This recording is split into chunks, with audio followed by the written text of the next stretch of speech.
तो स्टूडेंट, आज की इस वीडियो में हम कर रहे हैं क्लास 12 सोशियोलॉजी का चैप्टर नंबर 5, जिसका नाम है औद्योगिक समाज में परिवर्तन एवं विकास। देखिए, ये वाली जो वीडियो है वो इस चैप्टर का सिंगल पार्ट है, यानी कि आपको इसका कोई नेक्स्ट पार्ट देखने को नहीं मिलेगा। इसी वीडियो के अंदर ये चैप्टर आपका फिनिश्ड हो जाएगा, ठीक है ना। और लास्ट वीडियो में मैंने जो आपको कराया था वो था ग्रामीण समाज में परिवर्तन एवं विकास, और ये वाला जो चैप्टर है उसका नाम है औद्योगिक समाज में परिवर्तन और विकास। तो आप देख सकते हैं chapter as it is same है, बस फर्क किसका है, गांव का और शहर का। तो उसी के बारे में बात चल रही है। अगर आपको ये चैप्टर अच्छे से समझना है तो मेरी राय यही है कि आप प्रीवियस चैप्टर यानी चैप्टर नंबर 4 जरूर देखिएगा, ताकि आपको अच्छे तरीके से कॉन्सेप्ट समझ आ जाए। तो चलिए आज की इस वीडियो को शुरू करते हैं। My name is Shahrukh Saifi and welcome back to our YouTube channel quick prep.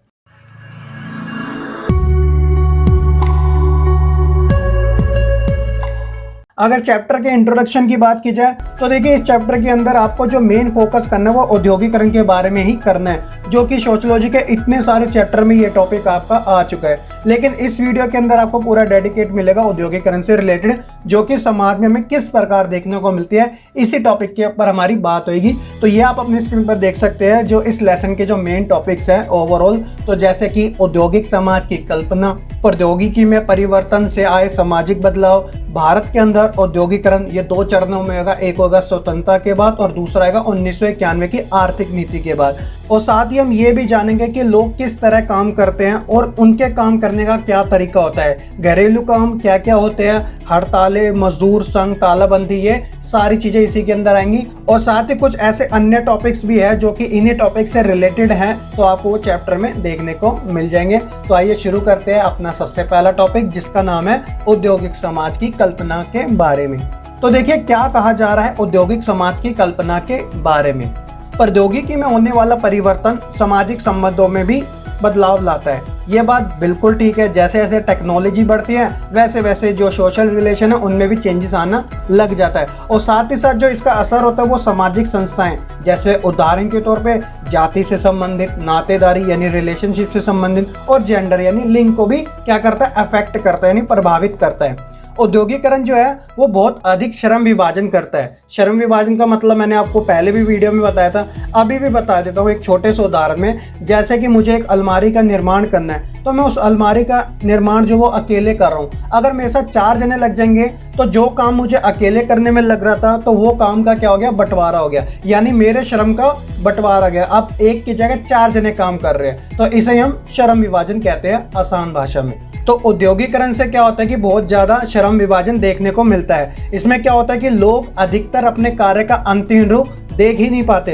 क्योंकि उन्हें उत्पादन के छोटे से पुर्जे को बनाने का मौका मिलता है। कहने का मतलब ये है कि आपने देखा होगा औद्योगिकरण सबसे ज्यादा किसे बढ़ावा देता है, वो मशीनीकरण को ज्यादा बढ़ावा देता है। तो मशीनीकरण ही सारा काम कर जाती है। जो बेसिक काम होता है वह मजदूर करते हैं, यानी श्रमिक करते हैं, और जो उसका फिनिशिंग करती है वो सारे मशीन के हाथों में होता है, ठीक है ना। तो मजदूर तो सिर्फ उस मशीन को चलाते हैं, और जो सारी फिनिशिंग होती है वो मशीन द्वारा ही पॉसिबल हो जाती है। तो इसी कारण ये कहा गया है कि जो लोग हैं वे अपने कार्य को अंतिम रूप में देख ही नहीं पाते, उन्हें सिर्फ एक छोटे से ऊर्जे के रूप में काम मिल पाता है।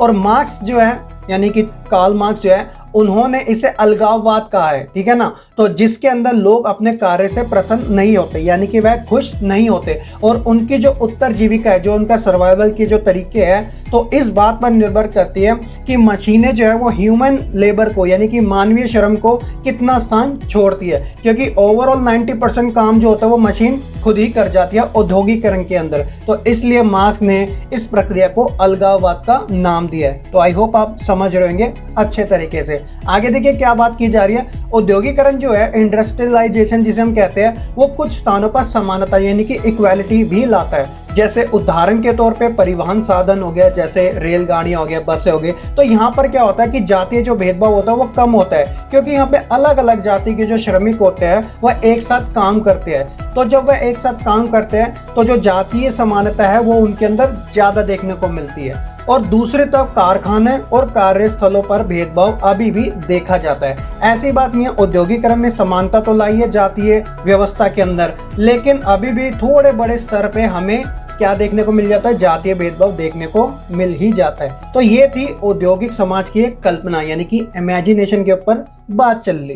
तो इसी आधार पर औद्योगिकरण का समाज पर क्या प्रभाव पड़ा, इस टॉपिक के बारे में आपका जानना जरूरी हो जाता है। तो जैसे कि हमने अपने पहले वाले टॉपिक के अंदर बात कर ली थी, तो वही चीज़ हमें यहाँ पर देखने को मिली है एक पॉइंट वाइज तरीके से, कि जैसे औद्योगिकरण से जो समाज पे प्रभाव पड़ता है वो है पहला श्रम विभाजन। जैसे अभी मैंने आपको बताया था कि आपके काम का बंटवारा हो जाता है। दूसरा है कि यातायात के साधनों का विकास होता है। तो कहने का मतलब वही है जो अभी हमने पढ़ा था, जैसे रेलगाड़ी हो गया, बसें होगी, तो यहाँ पे जातीय जो समानता है वो अच्छी हो जाती है। तीसरा है उत्पादन बढ़ाना। तो औद्योगिकरण क्या करता है, मशीनीकरण को बढ़ावा देता है, और मशीनें क्या करती है, कम समय में ज्यादा उत्पादन करती है।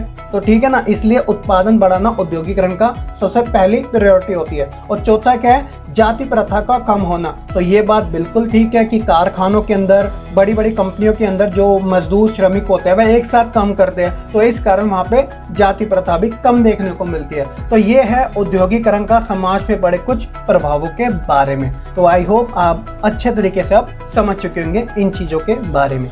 तो ये जो आपका जो लेसन है वो बहुत ज़्यादा शॉर्ट है, यानी काफ़ी लिमिटेड है इसके अंदर टॉपिक। लेकिन अगर इस लेसन के कोई एक मेन टॉपिक के बारे में बात की जाए तो उस टॉपिक का नाम है भारत में औद्योगिकरण। ठीक है ना, तो आपको इस वाले टॉपिक को अच्छे तरीके से समझना काफ़ी ज़रूरी हो जाता है, क्योंकि एग्जाम में इन्हीं से रिलेटेड आपके क्वेश्चन पूछ लिए जाते हैं। तो देखिए क्या कहा जा रहा है। तो पहले मैं आपको ये बता दूं कि जो औद्योगिकरण है भारत के अंदर वो 2 चरणों में बांटा गया है। तो इसलिए मैं आपको दोनों स्टेप बाय स्टेप बताऊंगा। तो सबसे पहले हम बात करते हैं पहले चरण के बारे में। देखिए पहले चरण में क्या बात की जा रही है कि भारत में स्वतंत्रता के प्रारंभिक वर्षों में औद्योगिकरण। देखिए आप जानते हैं कि जब भारत आजाद हुआ था तो भारत के सामने अर्थव्यवस्था मॉडल को लेकर कंफ्यूजन थी कि भारत कृषि प्रधान तकनीक को अपनाएगा या फिर औद्योगिक प्रधान तकनीक को अपनाएगा। कृषि प्रधान तकनीक के बारे में विचार इसलिए क्योंकि भारत का जो इतिहास रहा है वह कृषि आधारित रहा है, यानी कि यहाँ पे जो प्राइमरी यानी जिसे हम प्राथमिक क्रिया कहते हैं उसका ज़्यादा दबदबा रहा है। लेकिन जैसे जैसे अंग्रेज यानी ब्रिटिश यहाँ पर आए थे तो औद्योगिकरण को उन्होंने काफ़ी ज़्यादा भारत के अंदर डेवलप किया। तो इस कारण औद्योगिकरण का जो प्रभाव था वो भारत के सामने आया 1947 के बाद। तो भारत को इसलिए औद्योगिकरण जैसी प्रक्रिया को स्वतंत्रता के बाद अपनाना पड़ा। ठीक है, तो देखिए इसमें क्या बात की जा रही है। तो भारत के जो प्रथम आधुनिक उद्योग थे जैसे रूट हो गया, जूट हो गया, कोयला हो गया, खाने हो गया, रेलवे ट्रेन होगी, इन सब पे आधारित था। स्वतंत्रता के बाद सरकार ने आर्थिक तरक्की पर बल दिया और इसमें सुरक्षा, ऊर्जा, खनन, परिवहन, संचार और अन्य परियोजनाओं को शामिल किया जो सरकार कर सकती थी। और साथ ही निजी क्षेत्रों के उद्योगों की प्रगति के लिए भी ये काफी जरूरी था। भारत की जो मिश्रित आर्थिक नीति थी तो उसके अंदर प्राइवेट और गवर्नमेंट यानी कि निजी और सार्वजनिक उद्योग दोनों ही प्रकार के शामिल थे। और स्वतंत्रता के बाद क्या था कि बड़े शहरों से निकल के जैसे बड़ौदा, कोयम्बटूर, बेंगलोर, पूना, फरीदाबाद जैसे शहरों में फैले सरकार द्वारा कई छोटे उद्योग भी स्थापित किए गए और सरकार ने उन्हें प्रोत्साहित भी किया। ठीक है ना, तो इसी कारण किया था ताकि भारत अपनी आर्थिक अर्थव्यवस्था को अच्छे तरीके से संभाल सके। तो वह बड़े और छोटे दोनों ही प्रकार के उद्योगों को प्रोत्साहित करने में लगा हुआ था। तो ये था हमारा भारत के अंदर औद्योगिकरण का पहला चरण जो कि आपको स्वतंत्रता प्राप्ति के बाद देखने को मिला। अब हम बात करते हैं भारत में औद्योगिकरण के दूसरे चरण के बारे में जो कि आपको 1991 में उदारीकरण की जब नीति लागू की गई थी तब देखने को मिला था। देखिए उदारीकरण, निजीकरण, वैश्वीकरण ये तीनों ही क्या थी, प्रक्रिया थी, नीतियां थी जो भारत ने अपनाया था। तो देखिए इसमें क्या बात की गई। तो उदारीकरण, निजीकरण और भूमंडलीकरण जिसे हम वैश्वीकरण के नाम से भी जानते हैं, तो इस नीति की क्या थी, आर्थिक नीति की है प्रमुख विशेषताएं थी। उदारीकरण की जो प्रक्रिया थी वो 20वीं सेंचुरी के एंड तक यानी कि 20वीं शताब्दी के अंत में शुरू हुई थी, यानी 20वीं शताब्दी जैसे 1991 से कब तक, 2000। तो ये आपका 20वीं सेंचुरी का एंड था। तो इसलिए 1991 में आर्थिक नीति लागू की गई और ये लगभग 3 दशकों तक, 3 दशकों जैसे 1991 से लेकर अभी क्या चल रहा है 2020, तो दशक में 10 साल होते हैं, तो 30 साल अभी भी ये चलती आ रही है। सरकार में बदलाव के साथ उदारीकरण की नीतियों में भी परिवर्तन आता रहा है, तो इस बात में कोई दोहराई नहीं है। आप भी जानते हैं जैसे कि भारत के अंदर जैसे अभी डिजिटल जो चीज़ है वो काफ़ी ज़्यादा देखने को मिल रही है। आप उदाहरण इसका यही समझ लीजिएगा, आप भी किससे पढ़ाई कर रहे हैं, ऑनलाइन तरीके से। आप ट्रेडिशनल नहीं, आप मॉडर्न तरीके को अपना रहे हैं। तो इसलिए उदारीकरण जो है वो भी परिवर्तन लाता है किसके साथ, सरकार में चेंजेस के बाद। तो ये था भारत के अंदर दूसरा औद्योगिकरण का चरण। अगला जो हम टॉपिक पढ़ रहे हैं वो आपका डायरेक्ट ही सीबीएसई एग्जाम टाइप क्वेश्चन है और प्रीवियस ईयरों में ये आपका क्वेश्चन एग्जाम में पूछा भी गया था, ठीक है ना। तो आइए जानते हैं इसी के बारे में कि भारत में उदारीकरण की प्रमुख विशेषताएं कौन कौन सी हैं, या ये क्वेश्चन कुछ इस प्रकार भी आता है कि भारत के अंदर आर्थिक नीति या फिर भारत में 1991 की आर्थिक नीति की प्रमुख विशेषताओं का वर्णन कीजिए। पहला जो पॉइंट है वो है उद्योगों को लाइसेंस मुक्त कराना। तो ये बात बिल्कुल ठीक है, ताकि ज्यादा से ज्यादा लोग निजी तौर पर यानी कि एक प्राइवेट तौर पर पूंजी लगाकर यानी कि कैपिटल को लगाकर उद्योगों का क्या कर सके, डेवलप कर सके, ठीक है ना। तो इसलिए उद्योगों को लाइसेंस मुक्त कराना पहली विशेषता है उदारीकरण की। देखिए दूसरी क्या बात की जा रही है कि उद्योगों को अनावश्यक यानी कि अननेसेसरी प्रतिबंधों से मुक्त करना यानी उन्हें फ्री करना, ताकि क्या होगा कि उद्योग लगाते समय कोई झिझके नहीं तथा उद्योगों में तेजी से प्रगति हो यानी उसमें ग्रोथ देखने को मिले। और तीसरा क्या कह रहा है कि प्रत्यक्ष विदेशी निवेश को बढ़ाना। तो जब विदेशी निवेश किसी देश के अंदर आता है तो उसमें क्या होता है कि विदेशी मुद्रा ज्यादा तेजी से बढ़ते हैं, जिसे हम मल्टीनेशनल कंपनी के रूप में भी जानते हैं। तो भारत में भी क्या होता है कि जो बाहर की कंपनी है भारत के अंदर क्या होती है, एस्टेब्लिश होती है, यहाँ पे मैन्युफैक्चरिंग शुरू की जाती है, इंडिया के एम्प्लॉय को ही यहाँ पे लगाया जाता है, लेकिन जो मुनाफा होता है वो बाहर की कंपनी कमाती है। जैसे कि मोबाइल इंडस्ट्री के अंदर वीवो, ओप्पो ये आपके बेस्ट एग्जाम्पल है। और साथ ही खान पान के क्षेत्र की अगर बात की जाए तो मैकडी हो गया, केएफसी हो गया, और कपड़ों के क्षेत्र में जैसे जारा हो गया। तो ये सब एग्जाम्पल देते हैं किसके, मल्टीनेशनल कंपनी के, ठीक है ना। और चौथा क्या है कि उद्योगों को एक बाजार के रूप में प्रयोग करना। तो ये उदारीकरण का सबसे मुख्य या यूं कहा जाए काफी महत्वपूर्ण टॉपिक माना जाता है। तो देखिए इसमें क्या होता है, उद्योगों को बाजार की जरूरतों के अनुसार उत्पादन करने की छूट देना, ताकि मार्केट में चीजों के उत्पादन पर किसी एक कंपनी का एकाधिकार ना हो यानी कि उसकी मोनोपोली ना हो और मूल्यों में बढ़ोतरी ना हो सके। क्योंकि क्या होता है बाजार के अंदर यदि एकाधिकार आ जाता है यानी सिर्फ एक ही विक्रेता आएगा और बहुत सारे क्रेता आएंगे, तो जो विक्रेता है यानी जो बेचने वाला है वो अपनी मर्जी से कीमतों को घटा भी सकता है और बढ़ा भी सकता है। आपने इकोनॉमिक्स अगर आपने पढ़ी होगी तो उसमें क्या होता है, आपने बाजारों के बारे में पढ़ा होगा जिसके अंदर आप एकाधिकार के बारे में भी पढ़ते हो। तो आपका जो दूसरा टाइप से होता है, तो इसी के अंदर यही कहा जाता है कि जो विक्रेता होता है वह वस्तु की कीमत को प्रभावित कर सकता है, क्योंकि वह अकेला है, उसकी मोनोपोली है। तो इसलिए क्या है कि उद्योग को क्या एक बाजार के रूप में प्रयोग करना चाहिए, ठीक है ना, ताकि मोनोपोली बन ना सके। पांचवा पॉइंट है वो है उद्योगों की मांग को बढ़ाना। तो जितनी ज्यादा मांग बढ़ेगी उतनी ज्यादा सप्लाई आएगी और उतना ही ज्यादा प्रोडक्शन भी तेजी से बढ़ेगा। मांग पूर्ति के बारे में आप जानती होगी। छठा क्या है कि उद्योगों तथा व्यापार को नौकरशाही के चंगुल से मुक्त कराना, क्योंकि व्यापार तथा उद्योगों में सबसे ज्यादा अड़ंगे जो है वो नौकरशाही डालती है। अगर नौकरशाही अड़ंगे ना डाले तो उद्योग में तेज गति से तरक्की भी देखने को मिलेगी। यानी एक तरीके से उद्योगों के ऊपर गवर्नमेंट सेक्टर का हावी होना। तो गवर्नमेंट सेक्टर क्या है, फ्री होना चाहिए प्राइवेट सेक्टर के अंदर, ताकि वह किसी प्रकार का बाधाएं ना डाल सके। तो इसलिए कहा जाता है कि नौकरशाही चंगुल से उद्योग और व्यापार को मुक्त कराना काफी जरूरी हो जाता है। तो ये भी उदारीकरण की विशेषताओं में गिना जाता है। और अगला जो पॉइंट है वो इसी से रिलेवेंट में है कि अर्थव्यवस्था पर सरकारी नियंत्रण कम करना, क्योंकि उदारीकरण जो है वो प्राइवेट सेक्टर को ज्यादा बढ़ावा देती है। तो इसके अंदर जो गवर्नमेंट सेक्टर है यानी सरकारी जो क्षेत्र है उसका जो कंट्रोल है वो कम होना चाहिए। और उसके साथ ये भी माना जाता है कि सीमा जो शुल्क है वो भी कम लगना चाहिए, ताकि इससे क्या है कि आयात और निर्यात यानी इंपोर्ट एक्सपोर्ट को बढ़ावा मिल सके।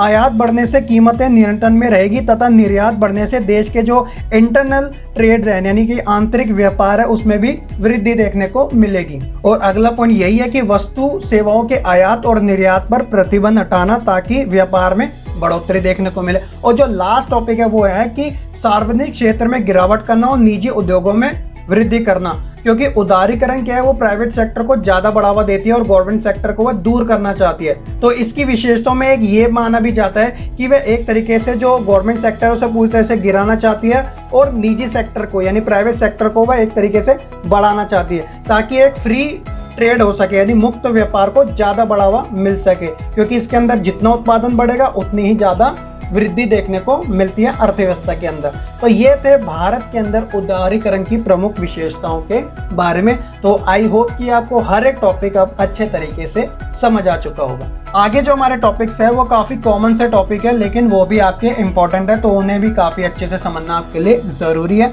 तो देखिए सबसे पहले क्या कह रहा है कि लोग किस तरह काम कर पाते हैं। अगर आपसे एग्जाम में ये पूछ लिया जाए तो आप इसे आसानी से बनाकर भी लिख सकते हैं। जब यहाँ पर आपको कुछ पॉइंट मिल रहे हैं तो आप इन्हें अच्छे से समझ जाएंगे तो आप और अच्छा बना के लिख सकते हैं। तो देखिए क्या है कि रोजगार जो है वो विज्ञापन यानी एडवर्टीजमेंट के द्वारा और निजी संपर्कों यानी कि जो होता है ना कि रेफरेंस जिसे हम कहते हैं उससे ज्यादा फैलता है, ठीक है ना। जैसे कि आपको जॉब चाहिए तो आपका फ्रेंड ऑलरेडी एक कंपनी में लगा है तो आप उसे क्या करोगे संपर्क करोगे। तो संपर्क करने से क्या होगा, वो निजी संपर्क को बढ़ावा देगा ताकि आप भी उसके रेफरेंस से जॉब पर लग सके। और दूसरा क्या होता है, एडवर्टीजमेंट के थ्रू, जैसे कि इश्तेहार लगते हैं कि यहाँ पे जगह जॉब निकली है तो लोग जाते हैं, तो इस तरह लोग क्या करते हैं, काम कर पाते हैं। फैक्ट्री में रोजगार देने के विभिन्न तरीके होते हैं। जैसे फैक्ट्री क्या होती है कि इसके अंदर बहुत सारे मजदूर जो होते हैं काम करते हैं और मजदूरों का एक लीडर भी होता है और उस लीडर के ऊपर उसका एक मैनेजर होता है और मैनेजर के ऊपर उसका सीईओ होता है। तो फैक्ट्री के अंदर भी कितनी लंबी चैन होती है कि जैसे एक से दूसरा, दूसरे से तीसरा, इस प्रकार से रोजगार बांटा जाता है। और उसके बाद है कार्यकारिणी और यूनियन, दोनों में ही काम दिलाने क्या होते हैं, महत्वपूर्ण होते हैं। तो इस बात में भी कोई दरार नहीं है कि ये क्या करते हैं, बंटवारा करते हैं काम का ताकि लोगों को एक ग्रुप के थ्रू यानी एक समूह के द्वारा उन्हें रोजगार प्रदान किया जा सके। और लास्ट है आपका कंपनी और फैक्ट्रियों में बदलते कामों के बारे में भी। देखिए चौथा क्या है, काफी इजी सा भी है और आप जानते भी होंगे कि क्या होता है कि जब लोग फैक्ट्री में काम करते हैं तो वह किसी कारण उस काम को छोड़ के कुछ दिनों के लिए या कुछ महीनों के लिए चले भी जाते हैं छुट्टी पर। तो इसलिए क्या होता है, उस पोस्ट का कोई और यूज कर लेता है यानी कि किसी और को लगा दिया जाता है। तो इसलिए कहा जाता है कि फैक्ट्रियों के अंदर जो होता है वो ट्रांसफर ज़्यादा होते हैं और जो उनकी पोस्ट होती है, जो पद होता है वो क्या होता है, सुरक्षित नहीं होता यानी फिक्स नहीं होता। तो इसलिए क्या होता है, ट्रांसफर वाली जैसे अदला बदली वाली चीज़ें चलती ही रहती है। तो ये थे लोग किस तरीके से काम कर पाते हैं। अब जो आगे वाला टॉपिक है वो है कि वह काम को किस तरीके से किया जाता है, ठीक है ना। तो काफ़ी ये कॉमन से आप बना के तो वैसे ही लिख दोगे, लेकिन जान लो तो अच्छा है। तो जैसे पहला पॉइंट इसमें क्या कहा जा रहा है कि मैनेजर द्वारा काम को नियंत्रण करना। तो मैनेजर का मतलब ही क्या होता है, मैनेज करना। तो मैनेजर यही काम करता है कि काम को किस तरीके से किया जा रहा है, एक सिस्टमैटिक तरीके से किया जा रहा है या नहीं। तो इस तरीके का काम को वह अंजाम देता है। दूसरा है कि उत्पादन बढ़ाने के लिए अन्य नए तरीकों का प्रयोग करना। जैसे कि अगर कोई एक प्रोसेस चल रहा है, अगर उससे उत्पादन में वृद्धि नहीं देखने को मिल रही तो दूसरे काम पर फोकस किया जाता है। तो उसके लिए मीटिंग रखी जाती है, ठीक है ना, प्रेजेंटेशन बनाई जाती है, योजना बनाई जाती है कि अगर कमी आ रही है तो कहाँ आ रही है, उसे सॉल्व किया जाए तो कैसे किया जाए। तो इसलिए उत्पादन बढ़ाने के काफ़ी ज़्यादा तरीके होते हैं, तो उन्हें को प्रयोग किया जाता है ताकि उत्पादन में वृद्धि की जा सके। तीसरा है ज़्यादा मशीन और कम लोगों को काम। तो आप जानते हैं कि मशीनें क्या करती है, वो 100 जनों का काम अकेले कर लेती है। तो इसलिए ज़्यादा से ज़्यादा मशीनें लगाना और कम से कम लोगों को काम देना, क्योंकि मशीनें जो है वो सभी का काम एक साथ कर लेती है और वह मजदूरों की तुलना में काफ़ी ज़्यादा तेज़ी से भी करती है, जिस कारण उत्पादन में क्या होती है, वृद्धि देखने को मिलती है। अगला है सॉफ्टवेयर IT क्षेत्र में काम करना। देखिए आप जानते हैं कि जो सॉफ्टवेयर IT क्षेत्र होते हैं, ये जो लोग होते हैं हाईली क्वालिफाई भी होते हैं, अच्छे एजुकेटेड होते हैं, पढ़े लिखे होते हैं। तो इसमें ज़्यादा क्या होता है, उत्पादन तेज़ी से बढ़ता है क्योंकि ये काम अच्छे तरीके से करते हैं और एक क्या होता है, प्लानिंग के थ्रू किया जाता है। लास्ट जो पॉइंट है उसका नाम है संयुक्त परिवारों का दोबारा से बनना। तो आप ये सोचोगे ये काफ़ी ऑड सा टॉपिक इसके अंदर कहाँ से आ गया, तो इसका डायरेक्ट कनेक्शन है कि आप जानते हैं कि औद्योगिकरण ने शहरों के अंदर काफ़ी ज़्यादा वृद्धि करी है, क्योंकि शहरों में क्या है कि बड़ी बड़ी कंपनियां खुली है, औद्योगिकरण से कारखाने खुले हैं और इन सब के अंदर काम करने के लिए जो ग्रामीण क्षेत्र से लोग आते हैं, जो कि संयुक्त परिवार से बिलोंग करते हैं, तो वहाँ पर ये क्या है, आकर्षण के तौर पे यहाँ पर प्रवास करते हैं। आपने पढ़ा है ना सोशियोलॉजी के अंदर, पुल फैक्टर पुश फैक्टर, एक मजबूरी में प्रवास करना और एक आकर्षण तौर पे प्रवास करना। तो संयुक्त परिवार जो है वह दोबारा से क्या है, बने भी है, क्योंकि यहाँ पे सभी लोग आ जाते हैं और एक साथ रहते हैं और क्या करते हैं, काम करते हैं। तो दोबारा से ये बनना शुरू हो गया। औद्योगिकरण क्या करती है, एक अच्छा काम देती है और लोगों का रहन सहन अच्छा हो सके, तो वहाँ पे वह रोजगार भी प्रोवाइड कराती है, ठीक है ना। तो ये वाला जो हमारा पॉइंट था वो यहीं पे क्लियर होता है। तो आई होप आप समझ चुके होंगे कि काम को किस तरीके से किया जाता है। तो आगे जो हमारा टॉपिक है ये भी आपके कॉमन से, आप भी बोलोगे क्या मजाक कर रहे हो सर, क्या इतने आसान बता रहे हो। तो देखिए सोशियोलॉजी के अंदर आसान, मुश्किल, मीडियम सभी चीजें आ जाती है, तो आपको सभी के बारे में जानना जरूरी है, ठीक है ना। तो अगला जो टॉपिक है वो है घरेलू, यानी कि घरों में होने वाले काम। तो घरों में होने वाले काम क्या होते हैं, ज़्यादातर हथकरघा होते हैं। हथकरघा यानी हैंडमेड, यानी हाथों से जो बनाए जाते हैं, जैसे जरी बनाना, गलीचे बनाना, अगरबत्तियाँ बनाना। तो इनकी काम की जो जिम्मेदारी होती है ज़्यादातर महिलाओं के पास होती है और बच्चों के पास होती है, क्योंकि जो पुरुष होता है वो तो वैसे ही जॉब करता है, लेकिन गृहिणी क्या करती है, इन कामों को ज़्यादा करती है। आपने भी अपने आस पड़ोस में देखा होगा, जैसे पेंटों का सिलना। तो इसमें क्या होता है, एक बाहर का व्यक्ति आता है, आपको बहुत सारा सामान दे जाता है, आप क्या करते हैं अपने फ्री टाइम में बनाते हो। तो ये घरेलू काम कहलाते हैं, ताकि आपको थोड़ा बहुत क्या मिल सके, पैसा मिल सके, अर्निंग हो सके, ठीक है। और अगला जो आता है वो इस लेसन का सबसे लास्ट टॉपिक है, जिसका नाम है हड़तालें, मजदूर संघ और तालाबंदियों के बारे में।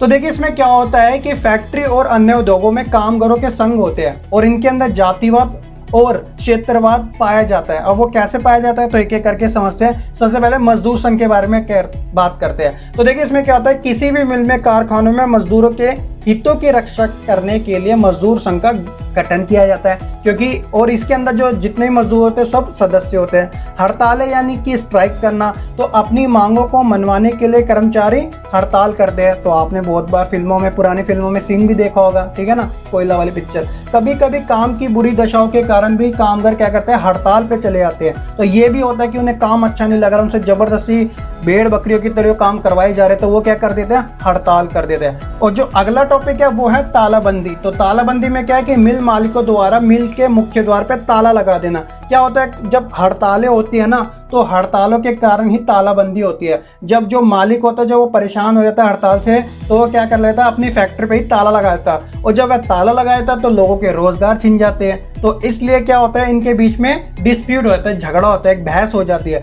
तो क्या हो जाता है, इन चीज़ों में एक मध्यस्थता बनाए रखनी पड़ती है, एक एडजस्टमेंट करना पड़ता है, ताकि दोनों ही अपनी तरफ से राजी हो जाए। और तालाबंदी अलग अलग तरीके से भी हमें देखने को मिलती है, जैसे कि छापा पड़ जाना, उस वजह से भी क्या बन जाता है, तालाबंदी लग जाती है। और ऐसे बहुत सारे रीजन आपको पता भी होंगे, ठीक है। तो ये थे आपके इस लेसन के काफ़ी कॉमन से टॉपिक जो हमने लास्ट पढ़े, लेकिन बीच वाले जो टॉपिक्स थे वो काफ़ी ज़्यादा इंपॉर्टेंट थे। तो आई होप कि आपको ये इसी वीडियो के अंदर पूरा अच्छे तरीके से लेसन समझ आ चुका होगा। तो अगर आपको ये लेसन समझ आया तो प्लीज़ आप लाइक कीजिएगा और कमेंट करना ना भूलेगा, क्योंकि आपका लाइक, कमेंट, शेयर करना मुझे बहुत ज़्यादा अच्छा लगता है, मुझे इंस्पिरेशन मिलती है, ताकि मैं आपके लिए ऐसी वीडियो बनाते रहूं। तो आप अपनी स्क्रीन पर देख सकते हैं हमारे टेलीग्राम ग्रुप के बारे में, लिंक डिस्क्रिप्शन में है, नोट्स में है, वहीं पे आपको अपलोड कर दूंगा। और अपडेट भी आपके लिए देता रहता हूँ कि कब लेसन आएगा, कब नहीं आएगा, ठीक है। तो आप जरूर ज्वाइन कीजिएगा, और चैनल पर नए हैं तो सब्सक्राइब कर लीजिएगा हमारे इस चैनल को, ताकि आपको आने वाले फ्यूचर में भी अपडेट मिलते रहे। तो आज की इस वीडियो में इतना ही। मैं जल्दी ही मिलूंगा आपको एक नई वीडियो के साथ।